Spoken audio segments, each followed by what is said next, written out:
రెండవ పత్రిక 1వ అధ్యాయం.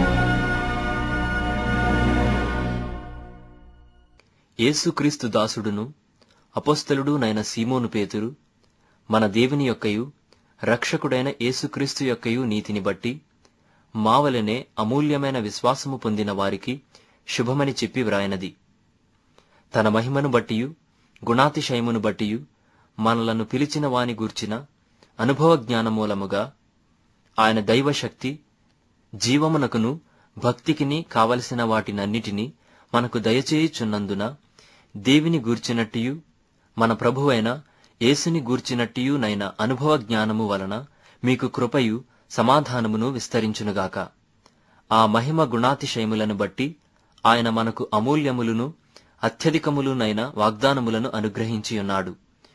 దురాశను అనుసరించుట వలన లోకమందున్న భ్రష్టత్వమును ఈ వాగ్దానముల మూలముగా మీరు తప్పించుకొని దేవస్వభావమునందు పాలివారగునట్లు వాటిని అనుగ్రహించెను. ఆ హేతువు చేతనే మీ మట్టుకు మీరు పూర్ణ జాగ్రత్త గలవారై మీ విశ్వాసమునందు సద్గుణమును, సద్గుణమునందు జ్ఞానమును, జ్ఞానమునందు ఆశా నిగ్రహమును, ఆశా నిగ్రహమునందు సహనమును, సహనమునందు భక్తిని, భక్తియందు సహోదర ప్రేమను, సహోదర ప్రేమయందు దయను అమర్చుకొనుడి. ఇవి మీకు కలిగి విస్తరించిన ఎడల అవి మన ప్రభువైన యేసుక్రీస్తును గూర్చిన అనుభవ జ్ఞాన విషయములో మిమ్మును సోమరులైనను నిష్ఫలులైనను కాకుండా చేయును.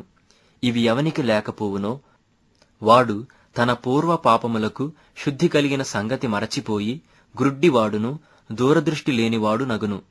అందువలన సహోదరులారా, మీ పిలుపును ఏర్పాటును నిశ్చయము చేసుకొనుటకు మరి జాగ్రత్తపడుడి.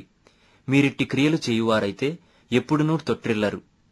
అలాగున మన ప్రభువును రక్షకుడు నైన యేసుక్రీస్తు యొక్క నిత్యరాజ్యములో ప్రవేశము మీకు సమృద్ధిగా అనుగ్రహింపబడును. కాబట్టి మీరు ఈ సంగతులను తెలిసికొని మీరంగీకరించిన సత్యమందు స్థిరపరచబడియున్నాను. వీటిని గురించి ఎల్లప్పుడూ మీకు జ్ఞాపకము చేయుటకు సిద్ధముగా ఉన్నాను.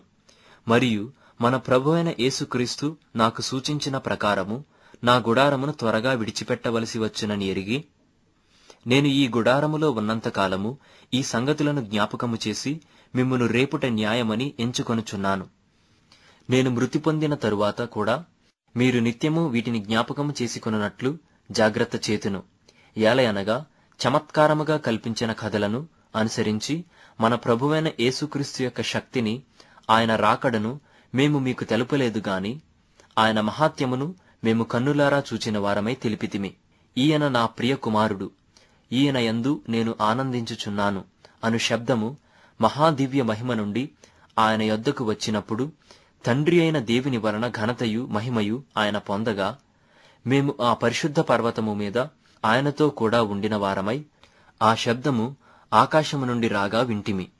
మరియు ఇంతకంటే స్థిరమైన ప్రవచన వాక్యము మనకున్నది. తెల్లవారి వేకువ చుక్క మీ హృదయములలో ఉదయించు వరకు ఆ వాక్యము చీకటి గల చోటున వెలిగిచ్చు దీపమైనట్టున్నది. దానియందు మీరు లక్ష్యముంచిన ఎడల మీకు మేలు. ఒకడు తన ఊహను బట్టి చెప్పుట వలన లేఖనములో ఏ ప్రవచనమునూ పుట్టదని మొదట గ్రహించుకొనవలెను. యాలనగా ప్రవచనము ఎప్పుడునూ మనుషుని ఇచ్చను బట్టి కలుగలేదు గాని మనుష్యులు పరిశుద్ధాత్మ వలన ప్రేరేపింపబడిన వారై దేవుని మూలముగా పలికిరి.